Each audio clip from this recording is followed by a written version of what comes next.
샬롬. 오늘도 새로운 하루가 시작되었습니다. 하나님의 은혜와 사랑이 가득하시길 바랍니다. 주의 인자하심이 생명보다 나음으로 내 입술이 주를 찬양할 것이라는 시편의 말씀처럼 오늘 하루도 주님의 인도하심 속에서 평안하고 복된 하루 되시길 기도합니다. 말씀을 보겠습니다. 여호와께서 가인에게 이르시되 내 아우 아벨이 어디 있느냐? 그가 이르되 내가 알지 못하나이다. 내가 내 아우를 지키는 자니이까. 이르시되 내가 무엇을 하였느냐? 내 아우의 핏소리가 땅에서부터 내게 호소하느니라. 땅이 그 입을 벌려 내 손에서부터 내 아우의 피를 받았은즉 내가 땅에서 저주를 받으리니 내가 밭을 갈아도 땅이 다시는 그 효력을 내게 주지 아니할 것이요 너는 땅에서 피하며 유리하는 자가 되리라. 가인이 여호와께 아뢰되 내 죄벌이 지기가 너무 무거우니이다. 주께서 오늘 이 지면에서 나를 쫓아내시온즉 내가 주의 낯을 배웁지 못하리니 내가 땅에서 피하며 유리하는 자가 될지라. 무릇 나를 만나는 자마다 나를 죽이겠나이다. 여호와께서 그에게 이르시되 그렇지 아니하다. 가인을 죽이는 자는 벌을 7배나 받으리라 하시고 가인에게 표를 주사 그를 만나는 모든 사람에게서 죽임을 면하게 하시니라. 성경적으로 가장 본래적이고 원초적인 사건이 에덴 동산의 사건이라면 인간 사이에서 일어난 최초의 살인 사건은 바로 가인과 아벨 사건입니다. 오늘 본문 창세기 4장에는 아담의 가정에서 두 아들이 하나님께 제사를 드리는 장면이 나옵니다. 아벨은 정성과 성의를 다해 하나님께 제사를 드렸고 그 제사는 하나님께서 받으셨습니다. 그러나 가인의 제사는 성의 없이 하나님께 드려졌기 때문에 연락되지 않았습니다. 이 단순한 이야기는 인간의 불행한 비극이 왜 시작되었는지를 설명해 주고 있습니다. 한마디로 하나님 앞에서 잘못 드려진 제사로 인해 비극이 발생했음을 말해 준 것입니다. 하나님께 잘못 드려진 예배의 결과를 통해 우리는 어떤 예배가 하나님께서 받으시는 예배인가에 대해 깊이 생각해 봐야 합니다. 먼저 가인의 예배는 잘못된 예배라는 것입니다. 가인은 하나님께서 받으시는 예배를 드리지 못한 후 마음이 흐트러졌고 심히 불편한 상태에 있었습니다. 성공적인 예배를 드리지 못한 자의 심리 상태가 이러한 것입니다. 잘된 제사와 잘못된 제사의 문제는 여러 측면에서 볼 수 있습니다. 결국 우리 예배의 문제는 믿음의 문제로 말할 수 있습니다. 우리의 경건은 사회적 욕구나 인간의 사리사욕을 위한 것이 되어서는 안 됩니다. 만약 우리의 예배가 형식적이고 습관에만 있는 것이라면 문제가 발생할 수 있습니다. 모든 문제는 하나님과의 관계가 해결될 때 진정한 행복의 의미를 찾게 됩니다. 이 행복은 가정, 교회, 사회, 국가의 문제까지 연관되어질 것입니다. 둘째로 가인의 예배는 잘못된 예배의 결과입니다. 가인이 행한 악한 행동은 먼저 하나님과의 바른 관계를 갖지 못한 것입니다. 이는 구체적으로 하나님 없는 예배와 감동 없는 삶을 의미하기도 합니다. 이는 모든 죄의 근원이 됩니다. 사람들은 자주 신앙의 문제를 사회와 가정의 문제로 돌리려고 합니다. 그러나 그곳에서는 해결점을 찾을 수가 없습니다.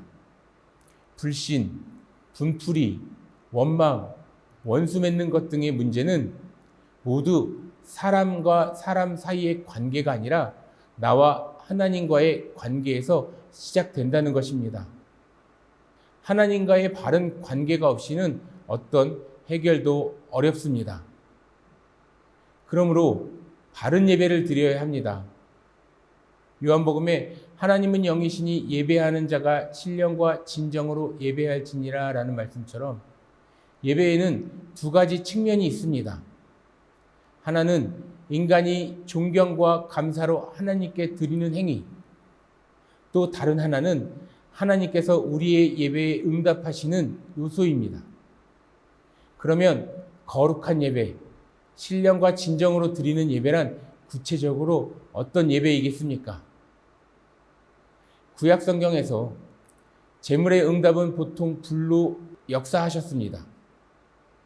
즉, 불이 내려서 제물을 다 태워버림으로써 제사는 응답되었습니다.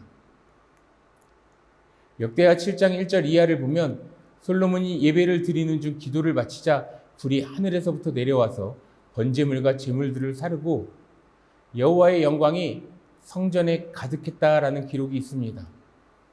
그리고 열왕기상 18장에는 엘리야는 바알과 아세라 제사장 850명과의 영적 대결에서 불이 내리는 신이 참 신임을 확인하도록 했습니다.